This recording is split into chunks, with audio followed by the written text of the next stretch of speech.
आज हम बात करने जा रहे हैं एक खूबसूरत और दिल छू लेने वाली कहानी पर। यह कहानी है ट्यूसडेज विथ मौरी की। एक ऐसे प्रोफेसर और एक ऐसे छात्र की मुलाकातों की कहानी जिनसे हमें ज़िंदगी के सबसे गहरे सबक मिलते हैं। यह कहानी आम श्रोताओं, क्लासिक फिक्शन के प्रशंसकों और विद्यार्थियों सभी के लिए प्रासंगिक है, क्योंकि इसमें जीवन के प्रेम, परिवार, काम, बुढ़ापा, क्षमा और मृत्यु जैसे महत्वपूर्ण पहलुओं पर रोशनी डाली गई है। इस पॉडकास्ट में मैं आपको ले चलूँगा मिच एल्बम और उनके बुजुर्ग प्रोफेसर मॉरिस शॉर्ट्स की दुनिया में। मिच एक युवा और महत्वाकांक्षी पत्रकार हैं जो कामयाबी की दौड़ में इतने व्यस्त हो गए थे कि उन्होंने अपनी असली खुशियों और मूल्यों को कहीं भुला दिया था। दूसरी तरफ मॉरी एक कॉलेज प्रोफेसर थे, मिच के कॉलेज के समय के पसंदीदा टीचर, जो अब एएलएस एक जानलेवा बीमारी से ग्रस्त होकर अपनी ज़िंदगी की अंतिम क्लास ले रहे हैं। यही अंतिम क्लास जो हर मंगलवार उनके घर पर चलती है, हमारे लिए जीवन के सबक बन जाती है। ज़रा सोचिए, एक बूढ़ा प्रोफेसर जो जीवन की सांझ में खड़ा है और एक पूर्व छात्र जो आधुनिक भागदौड़ भरी ज़िंदगी में उलझा हुआ है। दोनों की मुलाकातें हर मंगलवार को होती हैं। इन मुलाकातों में न कोई परीक्षा होती है न ग्रेड, लेकिन सीख ऐसी मिलती है जो ताउम्र साथ रहती है।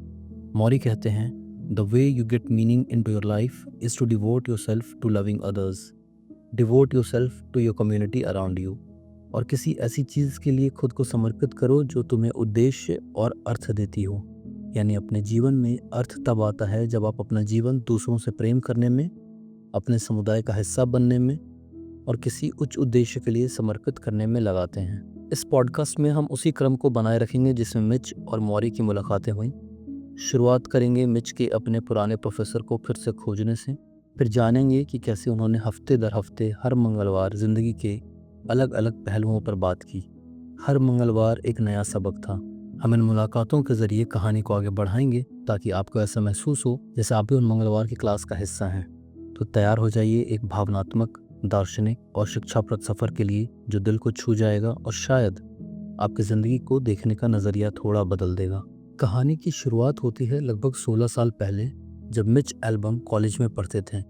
मॉरिस शॉर्ट्स ब्रांडाइस यूनिवर्सिटी में सोशियोलॉजी के प्रोफेसर थे और मिच उनके प्रिय छात्र। प्रोफेसर मौरी की क्लास मिच को इतनी पसंद थी कि वे ज़्यादातर ट्यूसडेज को ही मौरी की क्लास लिया करते थे। उन्होंने न सिर्फ विषय को पढ़ाया बल्कि मिच की सोच और जीवन पर गहरी छाप छोड़ी। ग्रेजुएशन के दिन मिच ने अपने प्यारे प्रोफेसर को एक सुंदर मोनोग्राम किया हुआ ब्रीफकेस गिफ्ट किया, जिस पर मौरी के इनिशियल्स लिखे थे और वादा किया कि वो संपर्क में रहेंगे। विदाई के वक्त मौरी की आंखों में आंसू थे। उन्होंने मिच को गले लगाया और कहा, promise me you'll stay in touch. Mitch ने सिर हिलाकर कहा, यस ऑफ कोर्स। उस पल दोनों के बीच एक खास बंधन महसूस हुआ, गुरु और शिष्य से बढ़कर एक दोस्ती जैसा रिश्ता। लेकिन जिंदगी के सफ़र में अक्सर हम जिन वादों को दिल से करते हैं उन्हें निभा नहीं पाते। मिच ने भी वो वादा किया तो ज़रूर, मगर निभा ना सका। कॉलेज के बाद की ज़िंदगी मिच के लिए बहुत तेज़ी से बदल गई। अपने सपनों का पीछा करते करते मिच एक स्पोर्ट्स पत्रकार बन गए। दौड़ती भागती पत्रकारिता की दुनिया, नाम और दाम कमाने की होड़, मिच पूरी तरह से काम में डूब गए। उनके सपने जो कभी संगीतकार बनने के थे अब पीछे छूट गए थे और उनकी जगह ले ली थी सफलता की भूख और बिजीनेस ने। एक तरह से मिच भी उन्हीं लोगों की तरह बन गए थे जो मीनिंगलेस लाइफ के साथ इधर उधर दौड़ते रहते हैं। जैसा मौरी कहते हैं कि बहुत से लोग आधी नींद में अपनी ज़िंदगी गुजार देते हैं क्योंकि वे भाग तो रहे हैं पर गलत चीज़ों के पीछे। मिच का जीवन सार्थक तो दिखता था, बढ़िया नौकरी, पैसा, शोहरत, पर अंदर से कहीं खालीपन भी था। उधर मौरी भी अपनी ज़िंदगी जी रही थी, यूनिवर्सिटी में पढ़ाते हुए, जीवन से प्यार करते हुए। फिर करीब 16 साल बीत गए। इस दौरान मिच ने मौरी से कोई संपर्क नहीं किया। ज़िंदगी जैसे पटरी से दौड़ती रही और वो पुराने दिनों की मीठी यादें कहीं पीछे छूट गईं। फिर एक दिन भागदौड़ भरी ज़िंदगी में अचानक एक मोड़ आया। मिच को एक रात टीवी देखते हुए एक जानी पहचानी तस्वीर नजर आई। टीवी शो नाइट लाइन पर एक बुजुर्ग प्रोफेसर इंटरव्यू दे रहे थे और वो कोई और नहीं, मॉरिस शॉर्ट्स थे। मौरी ने एएलएस जैसी गंभीर बीमारी के साथ जीते हुए अपनी कहानी और जीवन के दर्शन को टीवी पर साझा करना शुरू किया था। उन्हें देखने के बाद मिच एकदम से चौंक गए, मानो सोई यादें जाग उठीं। मिच को एहसास हुआ कि उनके प्यारे प्रोफेसर गंभीर बीमारी से जूझ रहे हैं और शायद उनके पास समय कम है। उस रात मिच सो नहीं पाए। बरसों पुरानी तस्वीरें, कॉलेज कैंपस की यादें, मौरी की बातें सब दिमाग में घूमने लगी। उन्हें एहसास हुआ कि उन्होंने ज़िंदगी की दौड़ में क्या क्या अनमोल रिश्ते भुला दिए हैं। यहीं से कहानी का असली सफ़र शुरू होता है, उस भूले बिसरे वादे को पूरा करने का सफ़र। मिच ने तय किया कि वे अपने पुराने प्रोफेसर से मिलने जाएंगे। यह निर्णय उनकी ज़िंदगी का रुख बदलने वाला था। कुछ दिनों बाद मिच ने हिचकिचाते हुए मौरी को फ़ोन लगाया और मिलने की बात की। मौरी ने तुरंत बड़े प्यार से उन्हें आने को कहा। मिच ने एयरलाइन से टिकट ली और उड़ चले बॉस्टन की तरफ, जहां मौरी अपने घर में रहते थे। दिन था मंगलवार। शायद ये इत्तेफाक था या किस्मत, कितने सालों बाद भी उनकी मुलाकात एक मंगलवार को ही हो रही थी, जैसे कॉलेज के दिनों की क्लास। मिच जब मौरी के घर पहुंचे तो दिल जोर जोर से धड़क रहा था। सालों की दूरी और शर्मिंदगी, आखिर उन्होंने इतने साल गुरु को याद क्यों नहीं किया, उनके दिल में थी। लेकिन मौरी ने दरवाजे पर ही अपने चिर परिचित गर्मजोशी भरे अंदाज में स्वागत किया। मौरी अब उम्रदराज हो चुके थे। बीमारी के कारण शरीर कमज़ोर हो गया था और चलते समय सहारे की ज़रूरत पड़ती थी। लेकिन उनकी आंखें अब भी उतनी ही चमकदार थीं और चेहरे पर वही मुस्कान थी जो मिच को याद थी। मिच ने झुककर आदर से अपने टीचर को गले लगाया।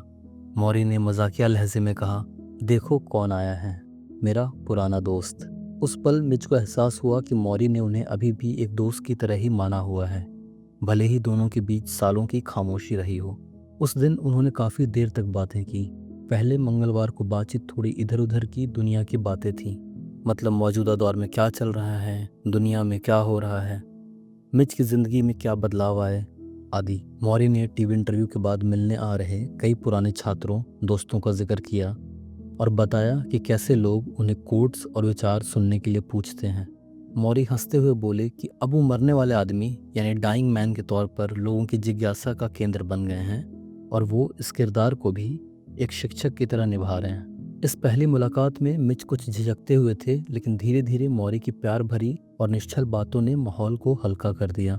मिच ने अपनी व्यस्तताओं का जिक्र किया और यह भी स्वीकारा कि इतने सालों तक संपर्क न रखने का उन्हें अफसोस है। मौरी ने मुस्कुराकर कहा, कोई बात नहीं मिच, तुम अब आ गए हो ना, यही काफ़ी है।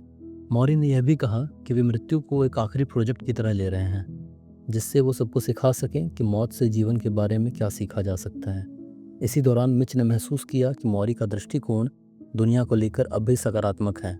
मौरी ने कहा कि आजकल की दुनिया में लोग भाग तो बहुत रहे हैं, पर असल में अपने जीवन का अर्थ नहीं ढूंढ पा रहे हैं। उन्होंने समाज के कल्चर पर भी बात की कि कैसे हमारी संस्कृति अक्सर हमें खुद से खुश रहना नहीं सिखाती, और अगर हमारी संस्कृति इंसानों को खुशी नहीं देती तो हमें उसे बदलने की ज़रूरत है।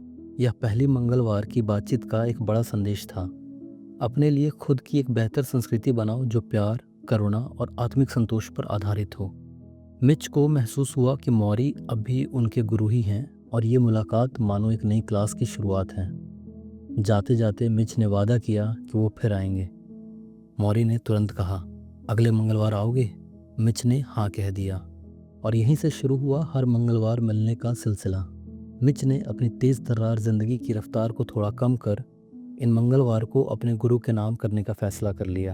उन्होंने तय किया कि हर मंगलवार मौरी के घर जाकर उनसे जीवन के सबक सीखेंगे, ठीक वैसे ही जैसे कभी कॉलेज में ट्यूसडे को उनकी क्लास हुआ करती थी। पहले मंगलवार की शाम विदा लेते वक्त मौरी ने मिच से कहा, वी आर ट्यूसडे पीपल, और दोनों हंस पड़े। मिच का दिल हल्का लगने लगा था, जैसे किसी अपने से मिलकर मन का बोझ उतर जाता है।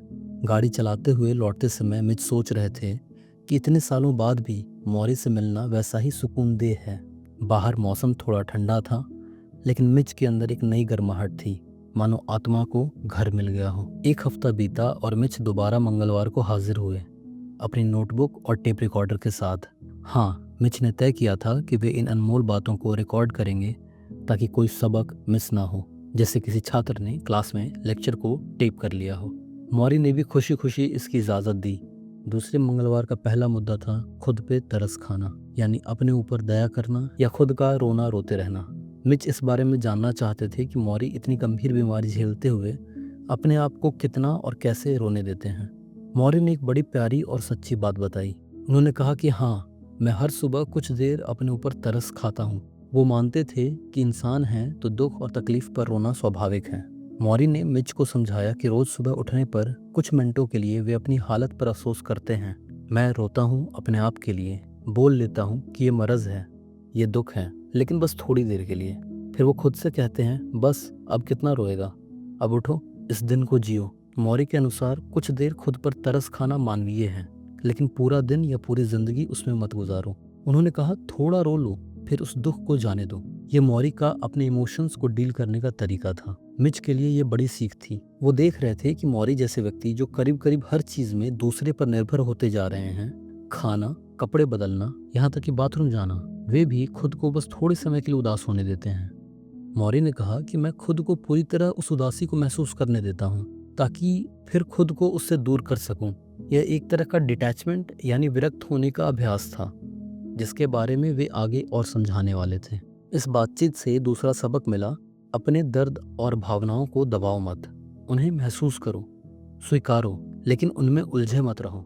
मौरी ने मिच से पूछा, क्या तुम अपने काम की नाकामयाबियों पर या अपनी जिंदगी की कमियों पर बैठकर रोते रहते हो? मिच कुछ शर्मिंदा हुए, क्योंकि सच में उनके जीवन में कई ऐसी बातें थी जिन पर वो कभी कभी खुद को कोसते थे या किस्मत को दोष देते थे। मौरी ने बड़े प्यार से कहा, मिच, कभी कभी रोना ज़रूरी है, लेकिन हमेशा रोते रहना ज़रूरी नहीं। यह सुनकर मिच खुलकर मुस्कुराए। मौसम हल्का सुहाना था। घर के बाहर बगीचे में गिलहरियां दौड़ रही थीं और खिड़की के पास रखे हिबिस्कस के पौधे की पंखुड़ियां फिर झड़ने लगी थीं। मौरी ने उस छोटे से पौधे की ओर देखकर कहा, देखो, वो फूल गिर रहे हैं, उन्हें अपनी आखिरी बेला का एहसास है।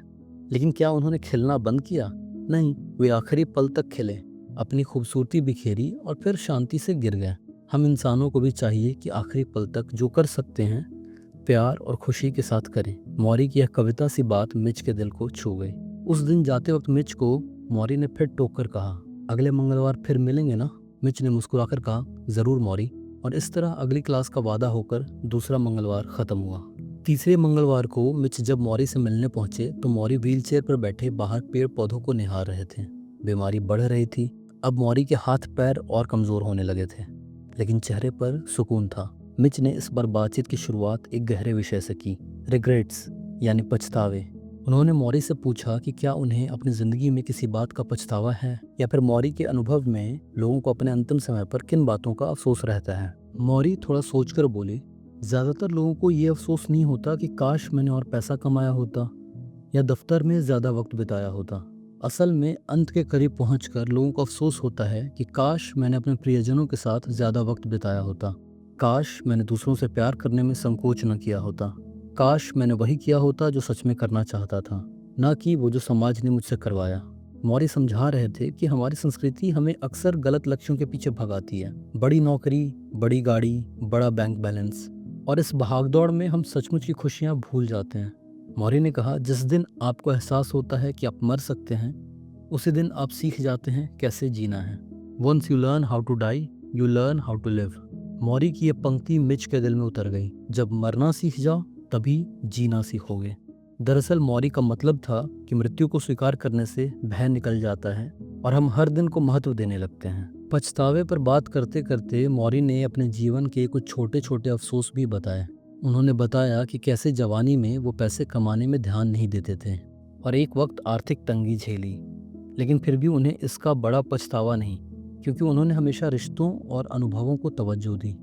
एक अफसोस का किस्सा उन्होंने साझा किया, एक पुराने दोस्त से मनमुटाव हो जाने का, जिनसे वो फिर कभी बात नहीं कर पाए और वो दोस्त गुजर गए। मौरी ने आंखों में हल्की नमी लिए कहा, मैंने उसे माफ़ नहीं किया, ना ही उससे कभी माफ़ी मांगी, और वो चला गया। इस बात का मुझे दुख है। मिच ने देखा कि मौरी अपने दोस्त की बात करते हुए गमगीन हो गए। यहीं से उन्होंने सीखा कि अगर किसी से मतभेद है तो जीवन रहते उसे हल कर लेना चाहिए, वरना पछतावा रह जाता है। मौरी ने मिच से कहा, मिच, किसी को भी दिल में बोझ लेकर मत जाने दो। समय रहते माफ़ी मांगने और देने में संकोच मत करो। मिच ने सोचा कि क्या उन्हें खुद किसी बात का पछतावा है। तुरंत उनके दिल में ख्याल आया, उन्हें पछतावा था कि उन्होंने इतने साल मौरी को भुला दिया, उस वादे को तोड़ दिया जो उन्होंने ग्रेजुएशन पर किया था। उन्होंने शर्माते हुए मौरी से स्वीकार किया। मौरी ने तुरंत मिच का हाथ थपथपा कर कहा, अब तुम्हें महसूस हो गया है तो ठीक है, हम आगे इसका समाधान करेंगे। अपने आप को माफ़ करो। Forgive yourself before you die, then forgive others. Morrie की यह शिक्षा सुनकर मिच को सुकून महसूस हुआ। मौरी का संदेश साफ था, खुद को मरने से पहले माफ कर दो, फिर दूसरों को भी माफ कर देना। क्षमा के बिना मन भारी रहता है और इंसान ठीक से जी नहीं पाता। उस तीसरे मंगलवार को धूप कमरे में छनकर आ रही थी। कमरे की दीवार पर मौरी के परिवार की तस्वीरें टंगी थीं, उनकी पत्नी और 2 बेटों की, और एक फोटो मिच की कॉलेज ग्रेजुएशन वाली भी थी। मिच की नज़र उस फोटो पर पड़ी जिसमें युवा मिच मुस्कुरा रहा था और मौरी ने हाथ कंधे पर रखा हुआ था। वर्षों बाद उसी रिश्ते में फिर नई जान आई थी। उस दिन की बातचीत ने मिच को अंदर तक झकझोर दिया। गाड़ी से लौटते हुए मिच सोच रहे थे कि क्या वाकई वो गलत दौड़ में भाग रहे थे। उनके पास ग्लैमर भरी नौकरी थी, लेकिन खुशी शायद उधार की सी थी। मौरी के शब्द उनके कानों में गूंज रहे थे कि जीवन का अर्थ प्यार बांटने और कुछ सार्थक बनाने में है, न कि बस खुद को दौड़ा दौड़ा कर थकाने में। अगले मंगलवार मिच जब पहुंचे तो उन्होंने देखा कि मौरी बिस्तर पर आराम कर रहे हैं। आज उनकी तबीयत कुछ कमज़ोर थी, शायद रात भर खांसी हुई थी। एएलएस बीमारी धीरे धीरे उनके शरीर को और भी शिथिल बना रही थी। हालांकि मौरी ने गर्मजोशी से स्वागत किया। आओ मिच, बैठो, आज ज़रा मौत के बारे में बात करें।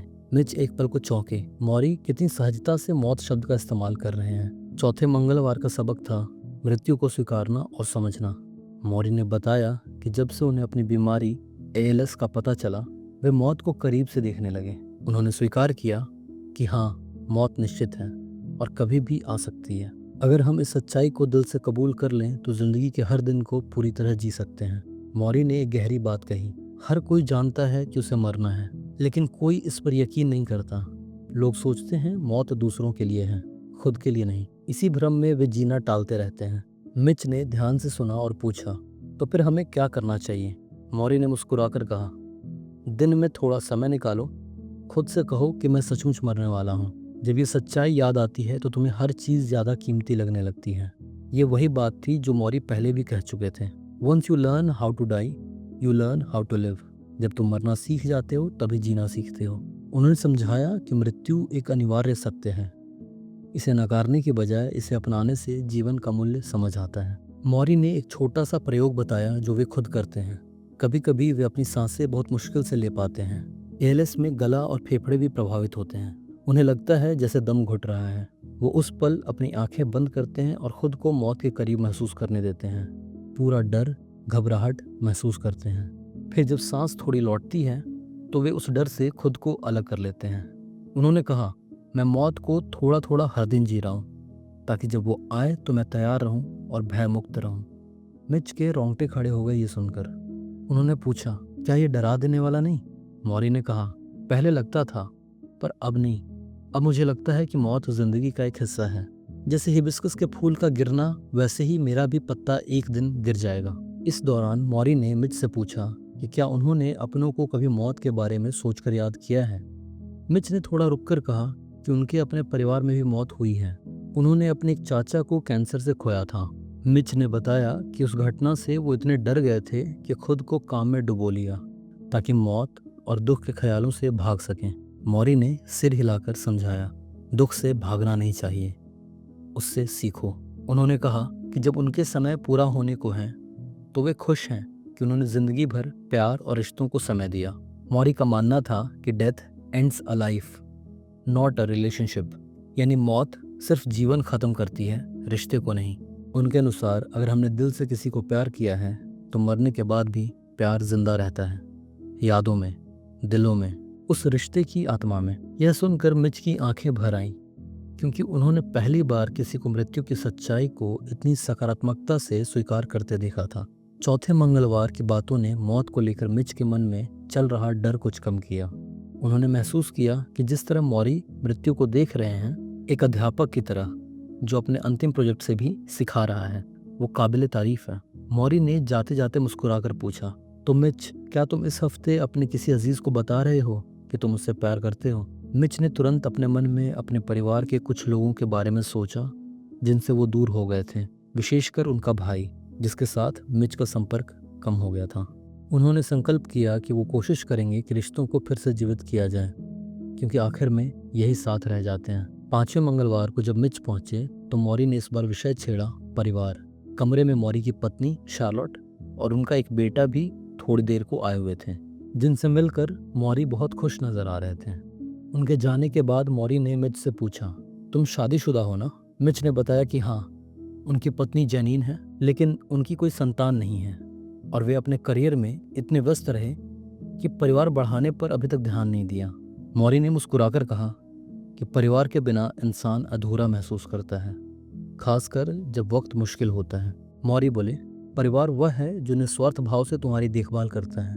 उन्होंने जोर देकर कहा कि परिवार प्यार और सुरक्षा की नींव है।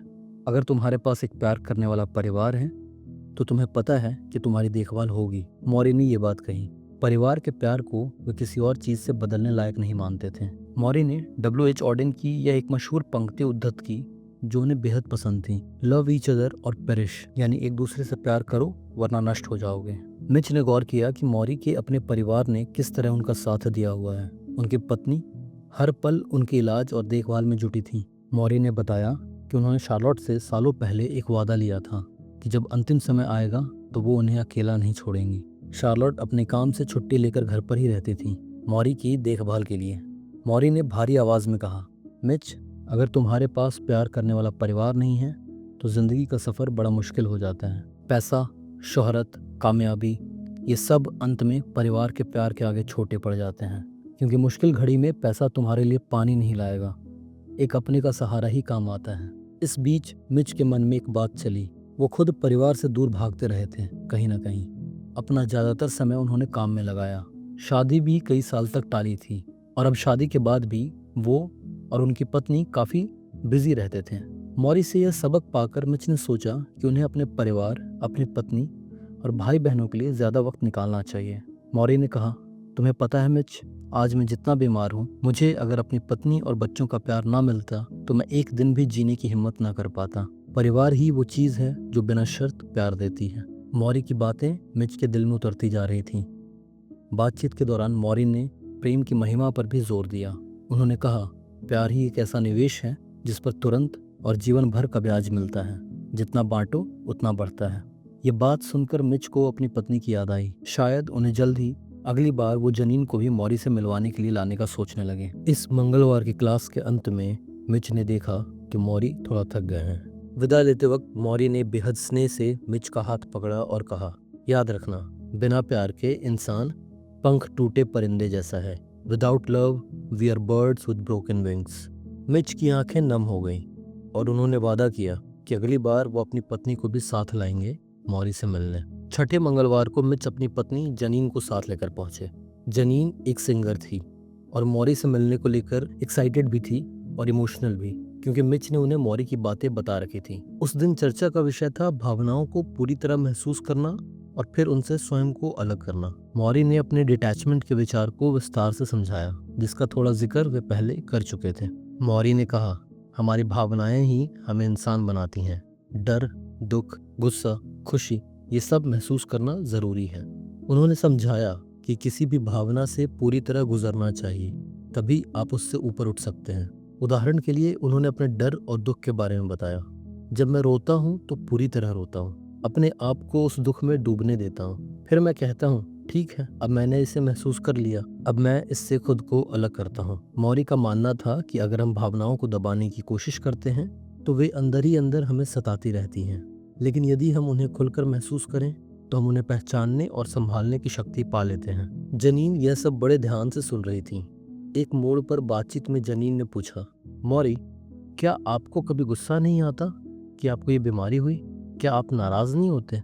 मौरी हंसे और बोले, आता है, कभी कभी बहुत आता है, लेकिन फिर मैं उस गुस्से को भी महसूस करता हूँ। चिल्लाना हो तो तकिया में मुंह डालकर चिल्ला लेता हूँ। यह सुनकर सब हंस पड़े। मौरी ने फिर गंभीर होकर कहा, लेकिन उस गुस्से में हमेशा नहीं रहता, उसे बाहर निकालकर मैं वापस शांत हो जाता हूँ। उन्होंने जोर दिया कि भावनाओं को खुद पर हावी मत होने दो, बल्कि तुम भावनाओं पर काबू पाओ, और काबू पाने का पहला कदम है उन्हें पूरी तरह जानना, महसूस करना। इस मंगलवार जनीन ने आग्रह पर मौरी के लिए एक सुंदर गीत भी गाया। कमरा मानो संगीतमय हो गया। मौरी की आंखें बंद थीं और चेहरे पर सुकून था, जैसे संगीत में भी वो भावना को पूरी तरह आत्मसात कर रहे हों। गीत के बाद उनकी आंखों में आंसू थे। उन्होंने कहा, देखो, मैं रो रहा हूँ क्योंकि गीत ने मुझे छू लिया। मैं इसे रोक नहीं रहा, बस बहने दे रहा हूँ। अब मैं बेहतर महसूस कर रहा हूँ। यह दृश्य मिच और जनीन दोनों के दिल को छू गया। उन्होंने देखा कि मौरी ने रोने में भी सुंदरता ढूंढ ली थी। उन्होंने फिर कहा, मिच, भावनाएं बुरी नहीं होती, उन्हें दबाना बुरा होता है।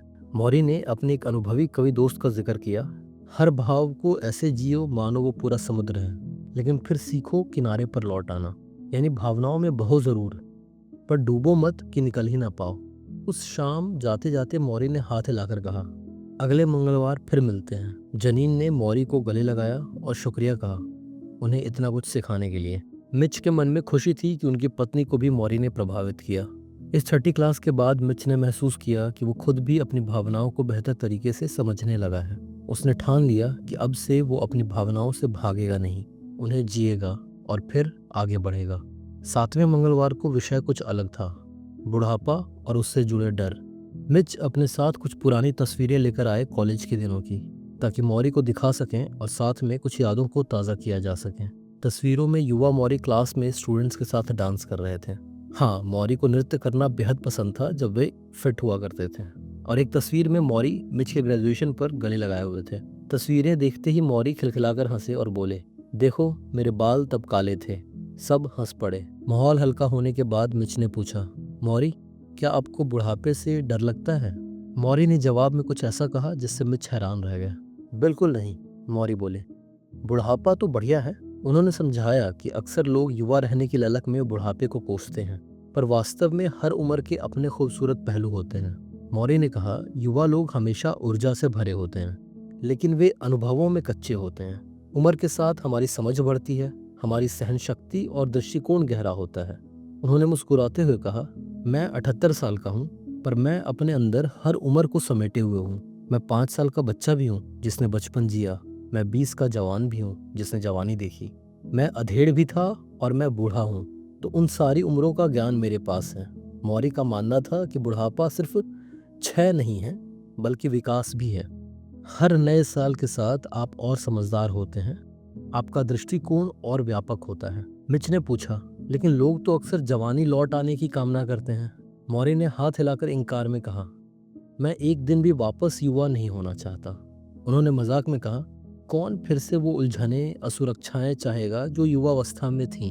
फिर गंभीर होकर बोले, समस्या तब होती है जब आपकी जिंदगी में अर्थ नहीं होता। अर्थहीन जीवन में इंसान बीते कल को वापस लाने की सोचता है, क्योंकि वर्तमान में उसे खुशी नहीं मिलती। पर जिसका आज सार्थक है वो उम्र बढ़ने से नहीं घबराता। ये सुनकर मिच गहरी सोच में डूब गया। क्या उनकी जिंदगी सार्थक है? कहीं वो भी तो उसी कारण उम्र से डर नहीं रहे कि वो जीवन के असली मायने नहीं जान पाए। मौरी ने एक वाकया भी साझा किया।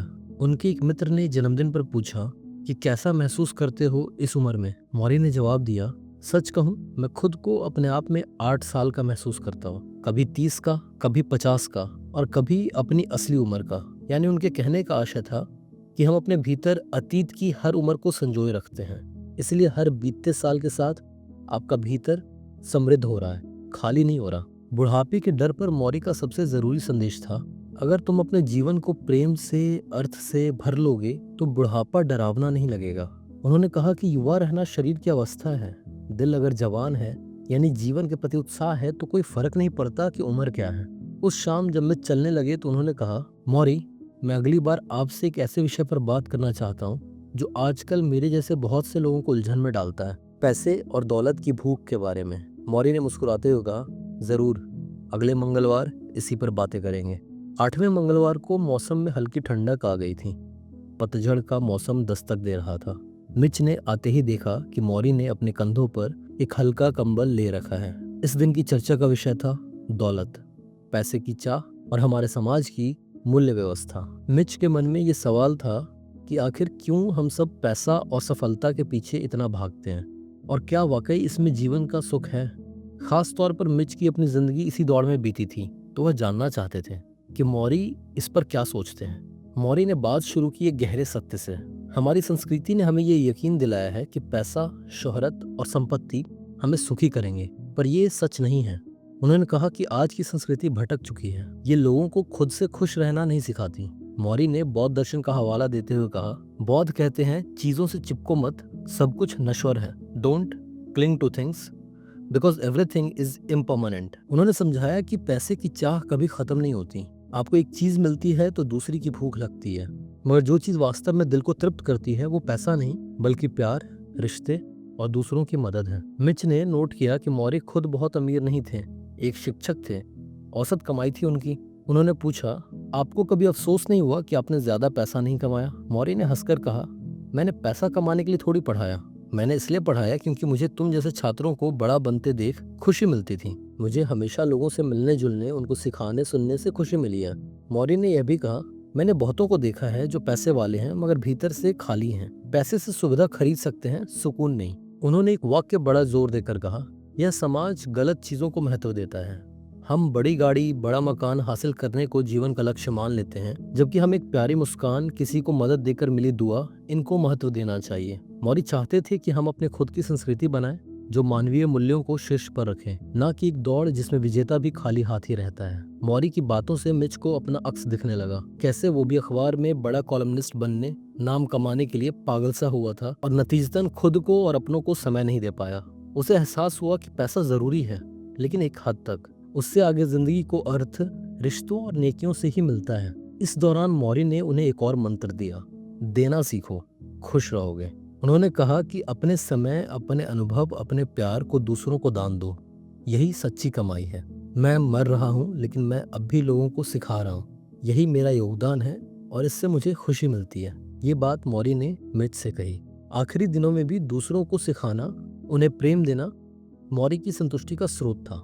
उन्होंने बताया कि जब तुम दूसरों को कुछ देते हो तो तुम एक मकसद पाते हो और मकसद मिलने से जिंदगी में खुशी आती है। मिच ने पूछा, आपके लिए पैसे का क्या मतलब है? मौर्य ने मुस्कुराकर कहा, जरूरतें पूरी करने भर को हो जाए उतना ठीक है, उसके बाद जो वक्त है वो लोगों के नाम होना चाहिए।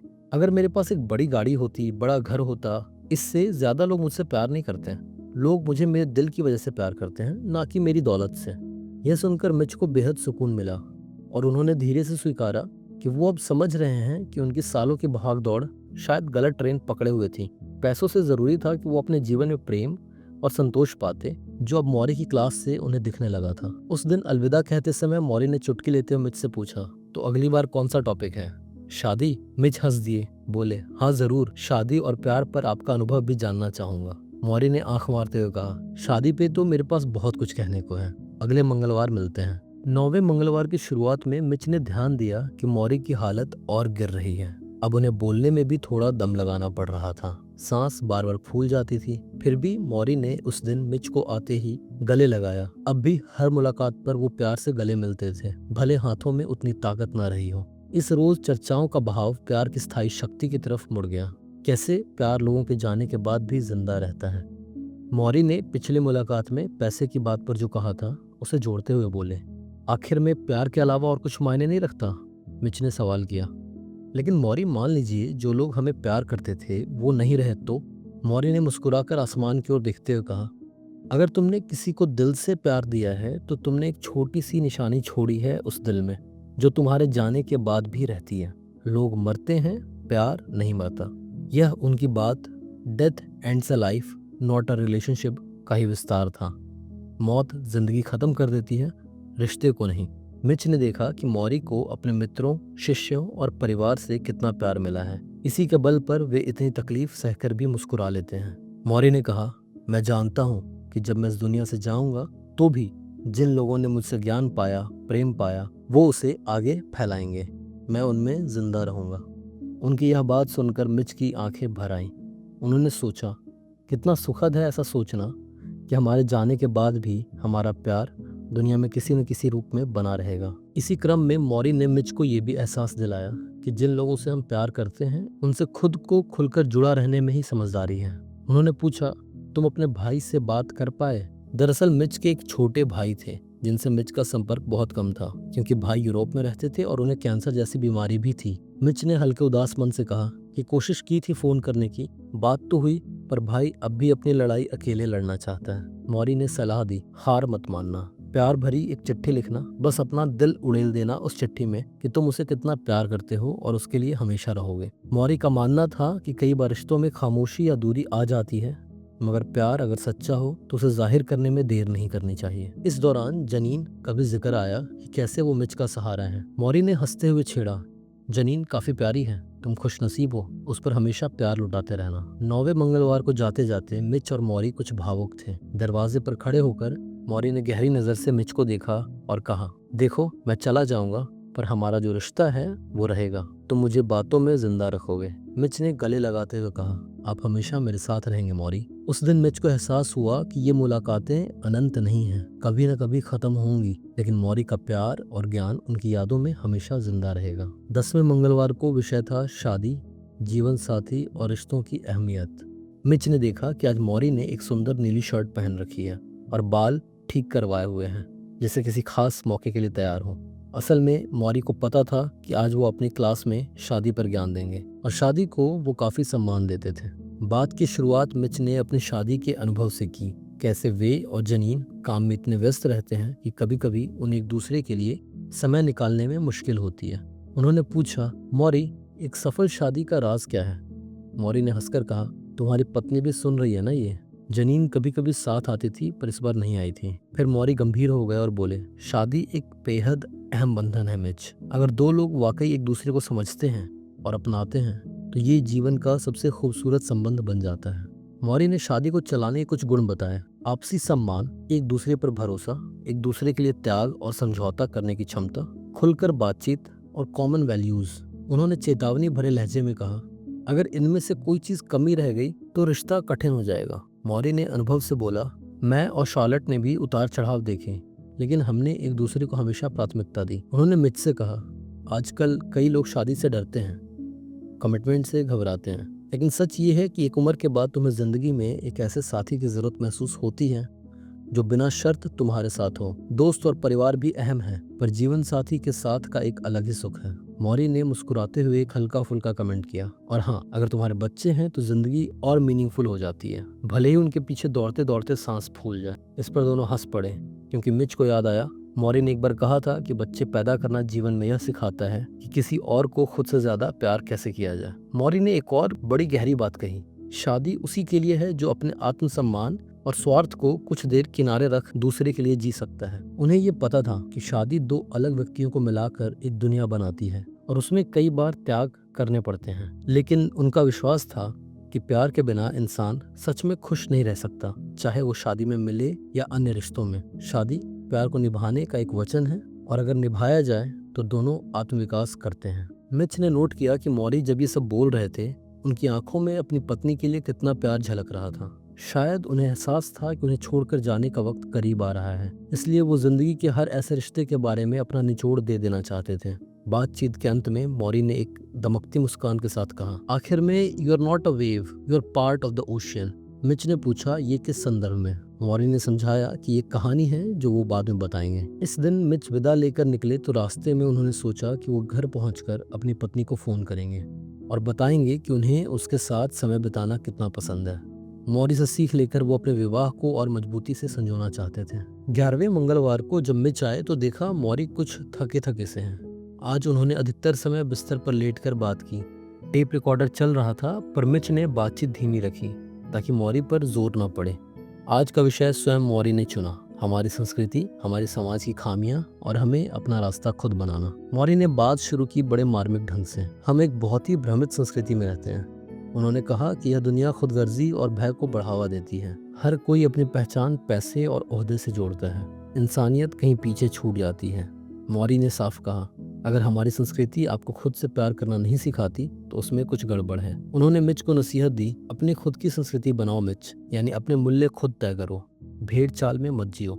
उन्होंने ये भी बताया कि कैसे कई लोग समाज के बनाए मापदंडों के कारण दुखी रहते हैं, जैसे अमुक उम्र तक शादी, इतने साल में घर, इतनी सफलता तक पहुंचना जरूरी है। ये सब दबाव हम पर रहते हैं। मौरी ने कहा, मैं ये नहीं मानता, हर इंसान को अपने हिसाब से जीवन जीना चाहिए, चाहे वो साधारण ही क्यों न लगे। उन्होंने समाज की दूरदृष्टि की कमी पर भी टिप्पणी की कि हम तुरंत वाले फायदे या सुख के पीछे भागते हैं और लंबे समय में जो जरूरी है, जैसे रिश्तों को संभालना, नैतिक जीवन जीना, उसे भूल जाते हैं। मौरी ने अपने कॉलेज समय की एक प्रयोग की याद दिलाई। मिच को ये याद था, उन्होंने क्लास में बच्चों को आंख बंद करके पीठ के बल गिरने को कहा था, इस भरोसे के साथ कि पीछे दूसरा साथी उन्हें थाम लेगा। ये ट्रस्ट फॉल एक्सरसाइज छात्रों को ये सिखाने के लिए थी कि समाज में भरोसा कितना अहम है। आज मौरी ने उसी बात को दोहराते हुए कहा कि हमारी सभ्यता को भरोसा, करुणा और एकता की जरूरत है, जो अक्सर कम दिखती है। मिच जानना चाहते थे कि मौरी जैसे उदार व्यक्ति ने अपनी खुद की संस्कृति कैसे बनाई। मौरी ने हंसकर कहा, मैं हमेशा से डिफॉल्ट यानी बिना सोचे समझे मान ली गई बातों पर सवाल उठाता आया हूँ। उन्होंने बताया कि उन्होंने तय किया था कि पैसा कम या ज्यादा जो भी होगा, दोस्ती, परिवार और छात्रों के साथ संवाद को ज्यादा महत्व देंगे। उन्होंने कभी किसी से मेल जोल करने का मौका नहीं छोड़ा। यही उनकी संस्कृति थी, प्यार बांटने की संस्कृति, ज्ञान बांटने की संस्कृति। मौरी ने जोर देकर कहा, करुणा सीखो और उसे फैलाओ। इस दुनिया को इसकी सख्त जरूरत है। उस दिन की बातचीत से मिच को जैसे एक समाज सुधारक वाला दृष्टिकोण मिला। उन्होंने मन ही मन सोचा कि जब वो अपने ऑफिस लौटेंगे तो वहाँ काम करने वालों के साथ थोड़ा और मानवत्व से पेश आएंगे, बजाय केवल प्रोडक्टिविटी के मशीन जैसा व्यवहार करने के। मौरी की बातें उन्हें इंसानियत की ओर लौटने को प्रेरित कर रही थीं। चलते चलते मिच ने गौर किया कि मौरी बेहद कमजोर लग रहे हैं। उनका वजन काफी गिर चुका था, सांस लेने में भी तकलीफ बढ़ रही थी। शार्लोट मिच को बाहर छोड़ने आई और चिंता भरी आवाज में बोली कि हालत तेजी से बिगड़ रही है। मिच का दिल आशंकित हुआ, क्या वाकई अंत करीब आ रहा है? उन्होंने प्रण किया कि अगले मंगलवार से पहले भी यदि समय मिला तो मौरी को देख जाएंगे, क्योंकि अब शायद ज्यादा वक्त नहीं बचा। 12वें मंगलवार को मिच ने सुबह ही फ्लाइट पकड़ी और मौरी के घर पहुंच गए। इस बार वे मंगलवार का इंतजार नहीं करना चाहते थे। उन्होंने सोचा जितनी बार हो सके मौरी के पास रहना है। इस मुलाकात का मुख्य विषय था क्षमा, जिसकी झलक मौरी ने पहले भी दी थी, लेकिन आज वे इस पर खुलकर बात करना चाहते थे। मौरी बिस्तर पर लेटे थे, सांस उखड़ी हुई थी, लेकिन होठों पर हल्की मुस्कान थी। जब उन्होंने मिच को देखा, मिच पास बैठ गया, मौरी का हाथ अपने हाथ में लिया। मौरी ने धीमी आवाज में कहा, मिच, आज क्षमा के बारे में। मिच तुरंत बोले, हाँ मौरी, मैं सुन रहा हूँ। मौरी ने गहरी सांस लेकर कहना शुरू किया, मुझे अपनी जिंदगी में एक बहुत बड़ा सबक यही मिला कि खुद को और दूसरों को माफ किए बिना हम आगे नहीं बढ़ सकते। उन्होंने फिर अपने पुराने दोस्त की कहानी याद की, जिसका जिक्र वो पछतावे वाले दिन कर चुके थे। मेरा एक दोस्त था, साथ पढ़ाता था कॉलेज में। हम दोनों में अनबन हुई, उसने मुझे नाराज होकर झिड़क दिया और मैंने भी उसे अनदेखा कर दिया। फिर क्या हुआ? कुछ साल बाद उसकी अचानक डेथ हो गई। मौरी की आंखें भर आईं। मैं सारी जिंदगी पछताता रहा कि काश उसे कह देता कि मैंने उसे माफ किया, काश उससे माफी मांग ली होती अपनी गलतियों के लिए। मिच ने मौरी के हाथ थपथपाए। मौरी ने कहा, उस दिन मैंने सीखा कि किसी को भी, खुद को भी माफ करने में देर मत करो, क्या पता समय कब खत्म हो जाए। मौरी ने मिच से सीधा सवाल किया, क्या तुमने खुद को माफ किया कि तुम इतने साल मुझसे नहीं मिले? मिच थोड़े आश्चर्य में पड़े, फिर महसूस किया कि हाँ, वो अब तक खुद को कोस रहे थे इस बात पर। उन्होंने ईमानदारी से कहा, शायद अभी पूरी तरह नहीं किया है मौरी। मौरी ने मुस्कुराकर फुसफुसाते हुए कहा, तो आज कर लो। मैं कह रहा हूँ, मैं तुमसे नाराज बिल्कुल भी नहीं था। जिंदगी ऐसी ही होती है, लेकिन अब जब तुम्हें एहसास है तो खुद को माफ कर लो।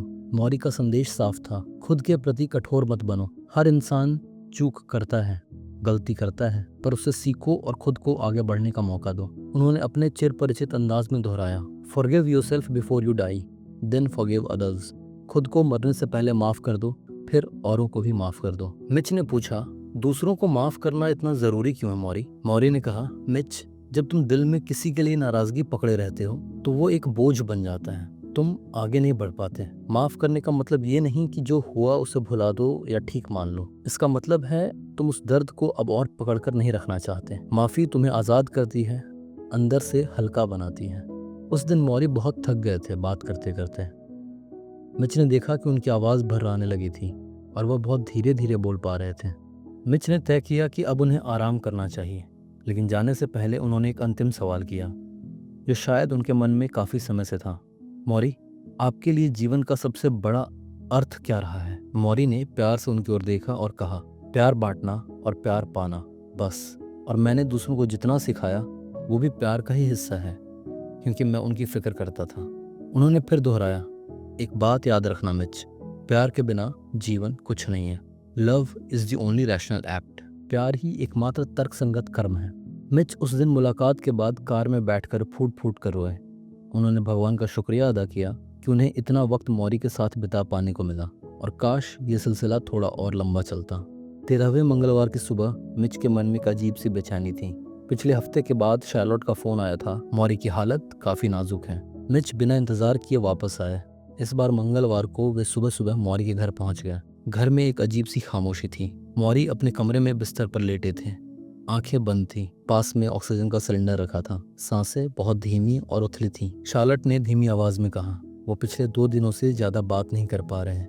बस तुम आ गए हो ये उन्हें पता है। मिच मौरी के बिस्तर के पास बैठे, उनका हाथ अपने हाथ में लिया। यह नज़ारा किसी छात्र के लिए सबसे कठिन था, अपने प्रिय गुरु को इस हाल में देखना। कुछ देर सन्नाटा रहा, फिर मौरी ने धीरे से आंख खोली और मिच की तरफ देखा। उन्होंने होंठ हिलाए। बहुत धीमी आवाज निकली, मिच थोड़ा आगे झुको। मौरी ने बहुत कोशिश करके फुसफुसाते हुए कहा, तुम आए। मिच की आंखों से आंसू गिरने लगे। हाँ प्रोफेसर, मैं आ गया हूँ, उन्होंने हाथ दबाते हुए कहा।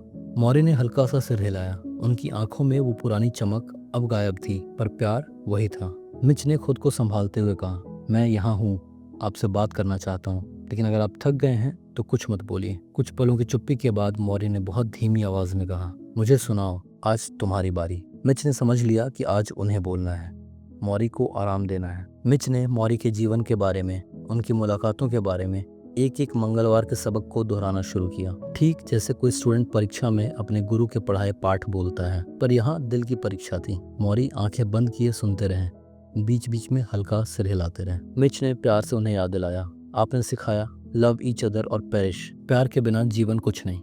आपने सिखाया कि मरना सीख जाओ तो जीना सीख जाते हो। आपने परिवार को सबसे बड़ा तोहफा बताया। आपने सिखाया खुद को और दूसरों को माफ करना। आपने मुझे मेरे अंदर का इंसान फिर से ढूंढने में मदद की। बोलते बोलते मिच की आवाज भर आ गई। उन्होंने खुद को रोका और कहा, मौरी, मैं वादा करता हूँ आपकी इन सीखों को हमेशा अपने साथ रखूंगा। इस पर मौरी ने धीरे से मिच की ओर देखा और होंठ हिलाए। तुमने मुझे खुश किया। उनकी आंखों से 2 बूंद आंसू निकलकर कानों की तरफ ढुलक गए। मिच ने हल्के से अपने रुमाल से उन्हें पोंछा। फिर एक क्षण आया जो इस अंतिम क्लास का सबसे भावुक पल था। मिच मौरी के बिल्कुल पास झुके हुए थे।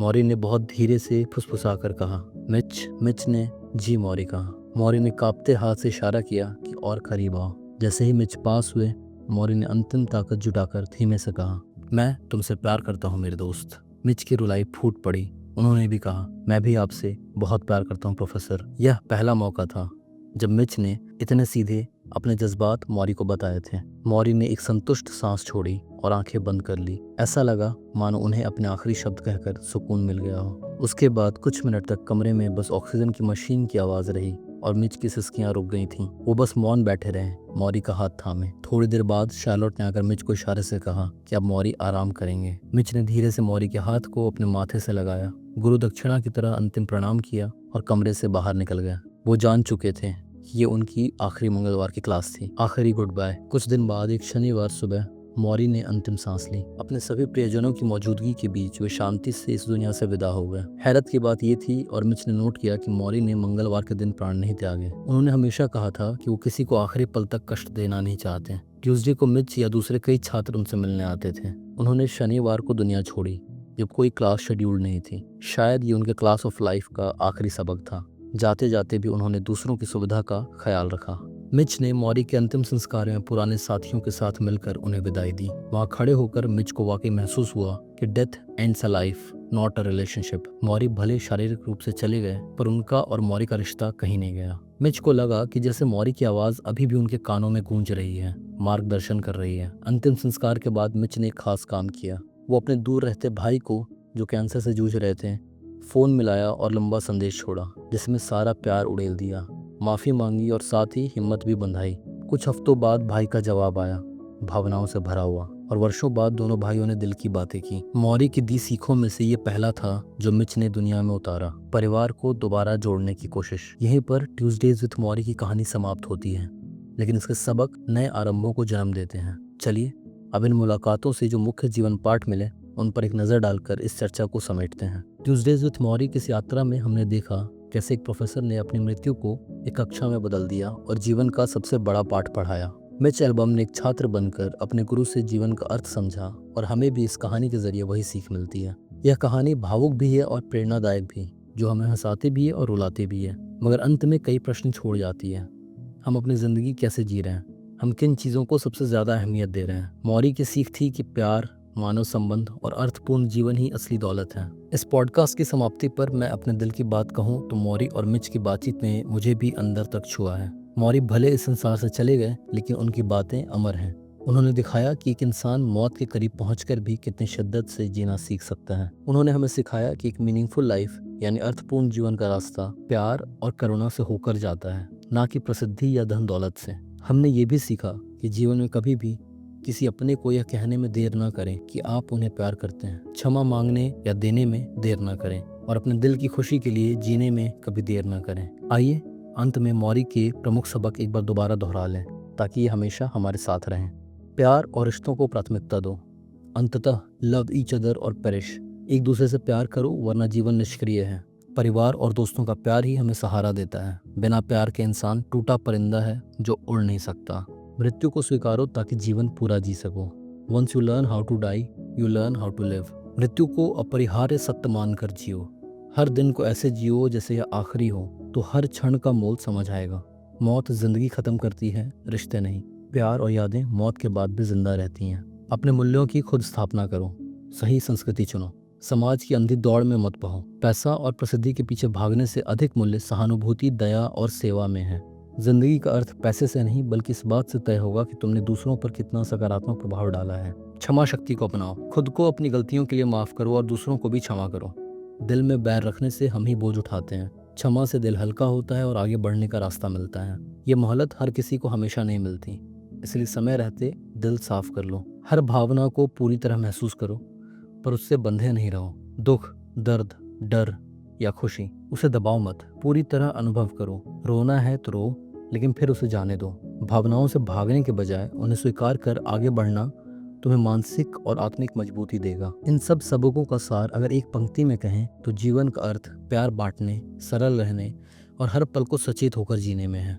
मौरी ने मिच को एक आखिरी सबक यह भी दी कि शिक्षा का, ज्ञान का असर कभी खत्म नहीं होता। जैसा बीज उन्होंने मिच के मन में बोया, वही मिच ने किताब लिखकर करोड़ों लोगों तक पहुंचाया और आज मैं आप तक पहुंचा रहा हूं। दोस्तों, उम्मीद है मौरी की अंतिम क्लास आपके जीवन में कहीं न कहीं जरूर जारी रहेंगे। अगली बार जब आप अपनों के साथ हों तो एक पल ठहर कर उस रिश्ते के लिए शुक्रगुजार होना। उनसे अपने दिल की बात कहना मत भूलिएगा। अपने काम और सपनों को जरूर महत्व दें, पर उनके बीच उन चीज़ों के लिए जगह रखें जो सच में मायने रखती हैं। प्यार, परिवार, दोस्ती और मानवता। इस भावुक सफ़र में हमारे साथ बने रहने के लिए धन्यवाद। अगली बार किसी नई कहानी, नए सबक के साथ फिर मिलेंगे। तब तक के लिए अपने ट्यूसडेज और बाकी हर दिन को थोड़ा मौरी के अंदाज में जी कर देखिए। हो सकता है जिंदगी की क्लास में आपको भी ग्रेडिंग की ज़रूरत महसूस ना हो, बस सीखने और सिखाने का मज़ा आए। और याद रखिए, once you learn how to die, you learn how to live.